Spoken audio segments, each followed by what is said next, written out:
Ituro mo to this. Asan siya dyan? Siya po yun, si Bogard. Ito si Ramon Barbosa, a.k.a. Bogart. Labas-masok ito sa kulungan. Hello, madam. Ikaw na ba yan? Anong kailangan mo? Kailangan magpadala ka na ng pera. Pag hindi ka nagpadala ng pera, pasensyahan tayo. Baka idamay na kita. Di silang kinakausap sa cellphone. Madam po ang tawag. Well, seems like may mastermind sila.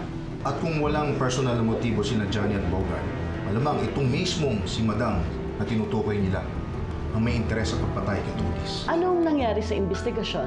Meron na ba silang lead? May na-discover kaming mastermind nila. Madam ang tawag nila eh. Obviously, babae. Babae na gustong mamatay si Trudis. Kayo, Ma, may galit ba kayo kay Trudis? Hindi ko yata gusto ang tono ng pagsasalita mo. Tell me, am I a suspect here? Simple lang naman yung tinatanong ko sa inyo eh. Bakit ba hindi ninyo masagot? Because I don't want to dignify that question with an answer. At kung ganito rin lamang na pinagbibintangan mo ako, mas mabuti pang umalis na kami dito. Halika na. Ma! Dalian nyo dyan, ingatan yung gamit ko. Halika na, Sugar. Aalis na tayo dito. Halika na. Ayoko umalis dito. Ayoko maging poor. Hindi naman ako makakapayag na niyuyura ka ng aking dignidad ng kahit na sino. Nungka! Nungka! Ma, huwag na kayong umalis. Mainit lang naman yung ulo ni Nick eh. At ano, papayagan mo ang asawa mo na pagbintangan ako? Honey, meron akong integridad. Ma, wala namang nagbibintang. Pareho na rin yon. May pasaring. Saan na kayo pupunta niyan ngayon? Bahala na. Mas mamatamisin kong tumira sa pusali kesa sa bahay na ito na naniyuyura ka ng aking pagkatao. Sige na, dalhin niyo na yan sa sasakyan. Ingatan niyo. Opo. Hoy, dalian mo naman, ha? Gumawa ka ng paraan para makabalik kami agad dito. Ako na bahala. Oh, sige. Sige, Balik bye. kayo. Oo, bye. Halika na. Halika na. Bye!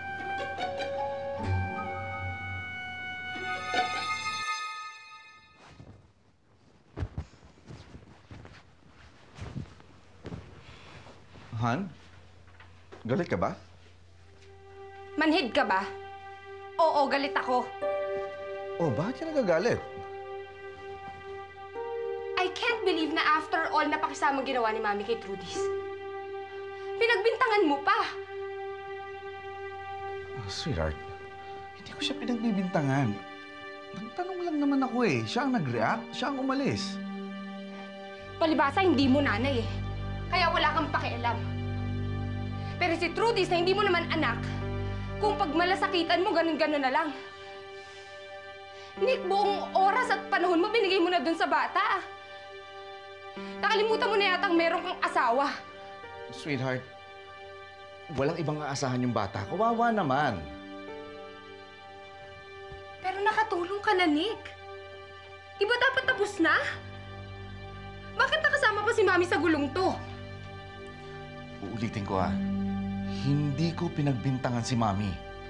Ang gusto ko lang naman mahanap yung pumatay kay Upeng eh. Andiyan na nga, nagbibigay na nga ako ng reward eh. At ngayon may reward pa.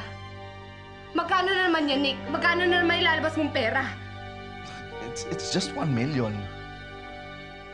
1 million? Nihini mo nga kaano-ano yung bata eh. Nihini mo kadugo. That is not proven. Siguro nga, hindi ko kadugo, pero si Nando nga eh. He came up with a DNA result na siya ang ama, tapos hindi naman pala siya. Paano kung gano'n din ang nangyari sa akin? Tapos ako pala ang ama. Nasisiraan ka na ba ng ulo? Yes. Gusto ko ulitin ang aking DNA testing. What? Kung si Nando nga eh, kaya niyang itamper ang DNA, paano kung ginawa rin sa akin yun? Paano kung natamper din yun sa akin? Anong kasiguruhan? And once and for all, kung kailangan natin patunayan na nasisira na nga ang ulo ko, then be it. Kung hindi ko anak si Trudis, di hindi. Pero kung anak ko si Trudis, she belongs here with me.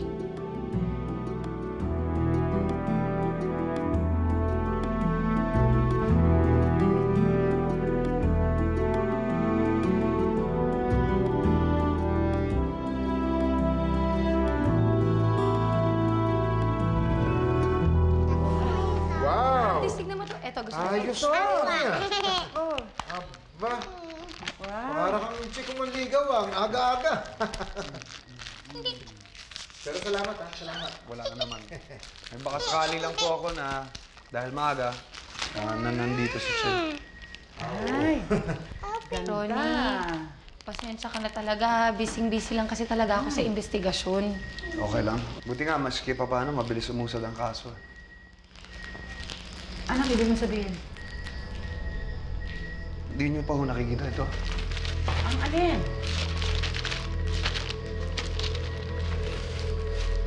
Ay.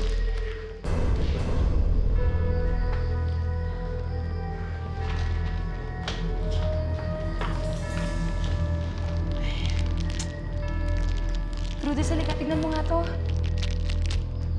Ano po yan?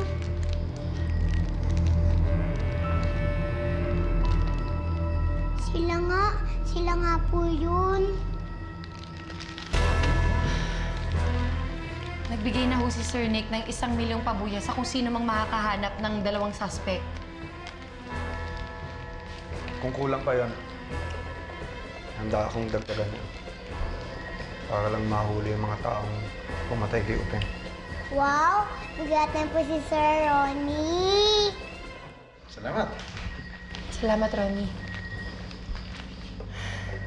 Kain po tayo. Ay.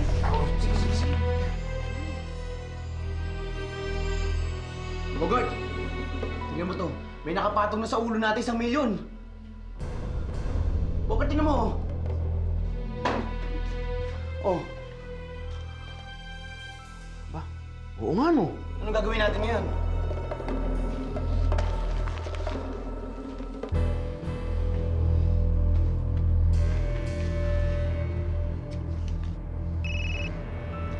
O ano bakit? Hindi pa ba sapat yung perang ipinadala ko? Madam, wanted na kami. May presyo ng ulo namin. Tulungan niyo kami. Anong wanted? Anong presyo? Eh, ma'am, yung manugang mo eh. Nagpalabas ang litrato namin sa dyaryo.